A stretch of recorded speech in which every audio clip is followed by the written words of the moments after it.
লুটুতে চলছে আমাদের।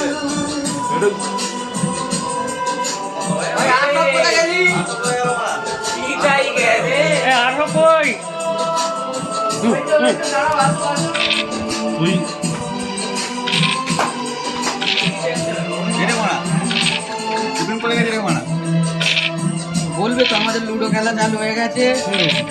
এটাকে আপলোড করে দেবে নাকি গো? আজকে সকাল থেকে লাইট নেই আমাদের। এটা আমাদের ট্রেন, আজকে লাইট নেই, আমাদের আজকে গেম খেলা হচ্ছে। হ্যাঁ গেম খেলা হচ্ছে। এখানে এত বৃষ্টি হয়েছে, বন্যা হয়ে গেছে, ওই জন্য আমাদের লুডোর এখন কম্পিটিশন চলছে। এবার বেরিয়ে আমাদের ঘাটালের সেট, আমাদের ক্যাপ্টেন, এটা আমাদের ঘাটালের সেট। আমরা ঘাটালের সেট ক্যাপ্টেন। ক্যাপ্টেন আমাদের, যে জিতবে তাকে হ্যাঁ, নোবেল পুরস্কার দেবে। পুরস্কার।